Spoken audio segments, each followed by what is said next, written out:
I get a lot of requests for dessert videos, and this one just keeps coming up time and time again, so I have to show you how to make it. It's gorgeous, it's elegant, and it's remarkably simple to put together. Let's make a vanilla bean creme brulee on the One Pot Chef.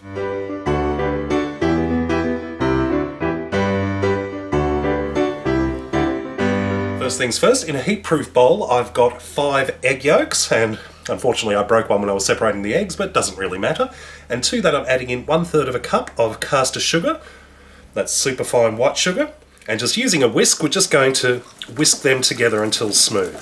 Now I'm using the caster sugar because it will integrate in a lot easier than just regular granulated sugar, but if it's all you've got, feel free to use that instead. Into a saucepan I'm adding in 2 cups, about 600 mils of cream. I'm using thickened cream, but really any cream suitable for whipping will be fine for this. And I'm also adding in 1 teaspoon of vanilla bean paste, which is this beautiful, thick, very vanilla flavoured goo.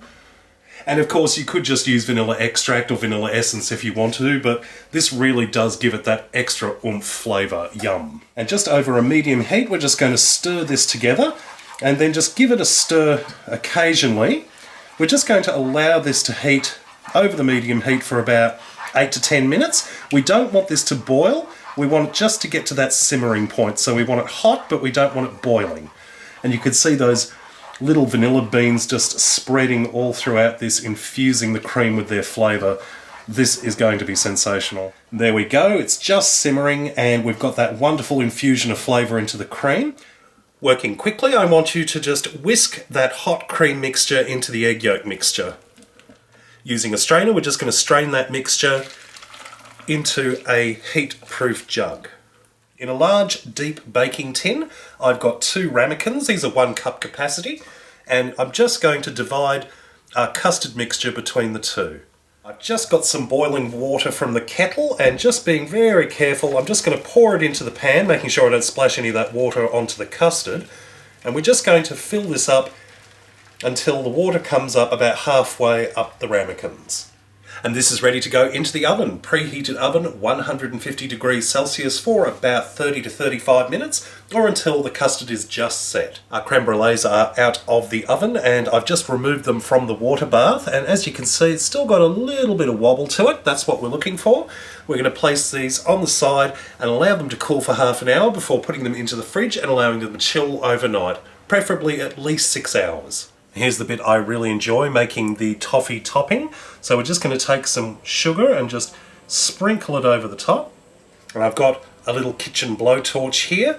Now you can get these from kitchen stores for around about $15, but if you don't have one, don't panic. You can just simply place the ramekins into the grill or broiler of your oven, preheat it on a high heat, and just place it in there until the sugar on top is crystallised. Make sure you keep an eye on it so you don't burn it.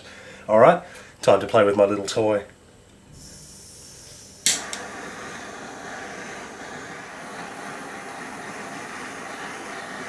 And that's what we're looking for, a beautiful golden colour there. We can just place this in the fridge for a couple of minutes and let that toffee layer set, and then we'll be ready to eat.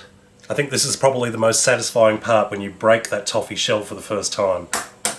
Oh, look at that. Yum. Let's have a taste. Mmm. That is magnificent. We've got that beautiful, thick, creamy custard, and you can see those little flecks of vanilla all through that. Mmm. Every bite is rich and creamy, and you've got those little shards of the toffee all through it. Absolutely incredible. Give this a go. Well, I hope you enjoyed this recipe. Check out my other videos at OnePotChefShow.com. And until next time, see you later. One of the most requested desserts I get from viewers out there...